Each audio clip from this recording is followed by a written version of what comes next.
اهلا بيكم. معاكم حسين علي من توقعات الابراج. النهارده هنتكلم عن برج الحوت، وكلام كتير هيتقال عن برج الحوت حلو ان شاء الله، وان شاء الله يبقى الدنيا مستقرة والدنيا تبقى تمام. اهم حاجة ما تنساش لايك واشتراك في القناة عشان يوصلك كل جديد عن برجك.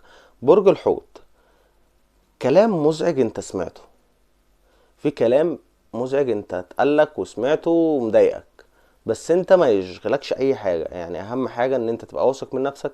انا عارف ان انت كبرج الحوت الكلام ده بيضايقك، لان انت برج الحوت بطبعه ان هو ايه، حساس، ما بيحبش ايه يتقال عليه كلام، ولا هو بيحب يقول كلام على حد. دايما بيبقى في حاله، ملوش يعني ايه اختلاط بحد، ان هو يبقى اذى يدخل نفسه في حاجات ملوش دعوة بيها. مش حشري، ما فيهوش الصفات دي عامة، يعني عموما في المجمل. في طاقة غيرة منك، في طاقة غيرة منك. الغيرة دي جاية من ناس، يعني ايه، سواء في العمل او سواء في الاقارب وكده. ان انت ايه، شخص يعني شايفينك ان انت ايه، هادي وصبور، وما مش ما بتحبش الزعل، ما بتحبش الخنقة. يعني حتى بيحسدوك على ضحكتك زي ما بيقولوا. في طاقة الغيرة دي منك، انت لازم تتجنبها، ويعني حاول تفوت على قد ما تقدر. انت بطبعك كويس، ما بتحبش طبعا تزعل حد، ما بتحبش تضايق حد. فده كله مخليك ان انت ايه، فريسة سهلة ان انت ايه، الناس تغير منك، تحقد عليك والله اعلى واعلم طبعا.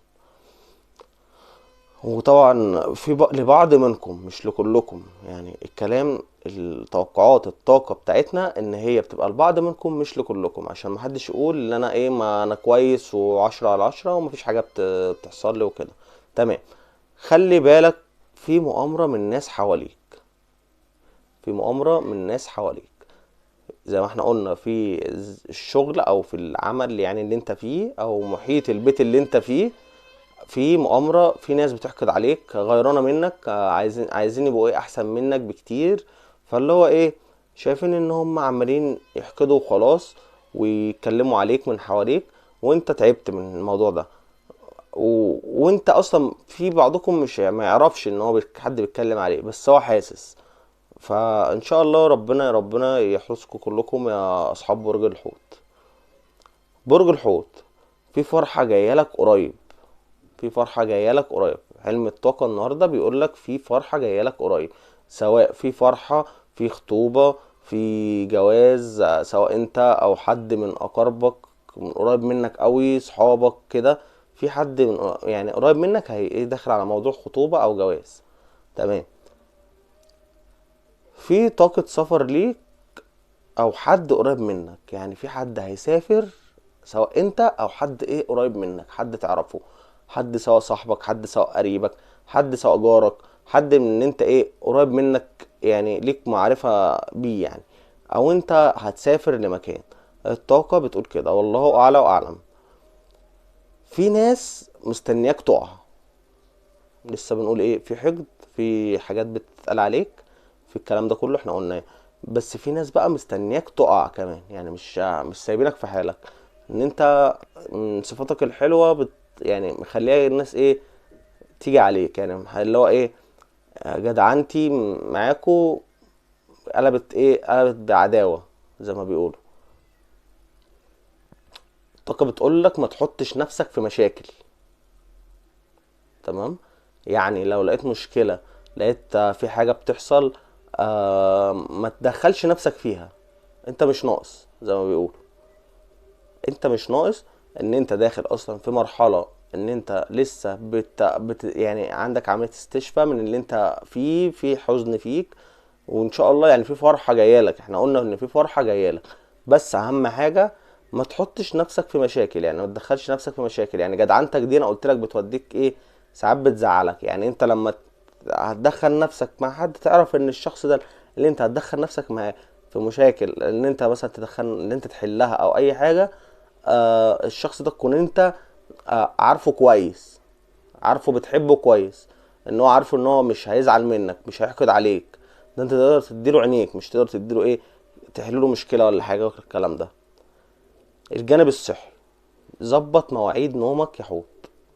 لاصحاب برج الحوت، النصيحة بتاعت الطاقة النهاردة بتقولك ظبط مواعيد نومك. نومك على طول متلخبط مش عارف يعني.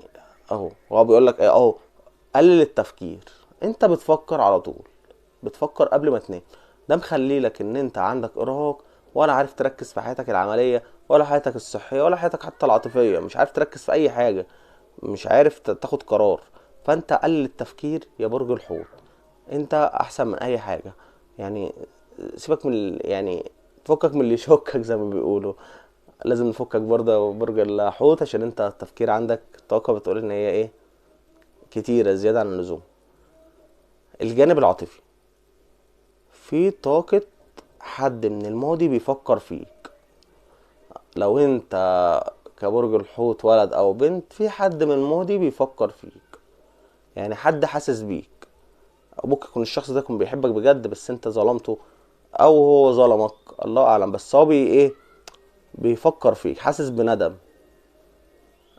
حاسس بندم ان انت اللي هو فرط في نعمة زيك. هو برج الحوت معروف ان هو سواء راجل او ست، ان هو معروف بطبع الحنية، ان هو على طول ما بيحبش يشيل من حد، ما بيحبش يحقد على حد، ما بيحبش، بيبقى هو اللي ايه، بيبقى هو الطيب وهو اللي بينجرح في الاخر. خلي عندك حالة رضا يا حوت.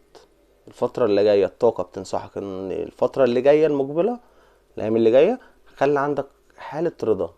يعني خليك راضي بأي حاجة، راضي بقضاء وقدر الله. ان انت حصل لك اي حاجة ما تستسلمش، قلل التفكير زي ما احنا قلنا. ودايما يعني، واهم حاجة تظبط مواعيد نومك وتظبط كل حاجة. ان انت جاي وما تعملش يعني سيبك ناس تتكلم الكلام معلوش جمارك زي ما بيقولوا. انت اهم حاجة خلي عندك حالة رضا. واهم حاجة فكر في المستقبل، فكر في التطلعات اللي جاية، اللي انت هتاخد قرارات ايه. ظبط مواعيد نومك، قلل التفكير السلبي، يعني خلي تفكيرك على طول ايجابي، وسيب على الله. وان شاء الله ربنا ايه، ما بيعوزش حاجة وحشة. والكلام ده لبعضكم مش لكلكم، عشان ما حدش يقول انا الدنيا تمام عندي وانا ما فيش الكلام اللي انت بتقول عليه ده. الكلام ده لبعض منكم، وفي ناس والكلام ده متوافق معايا يكتب في التعليقات.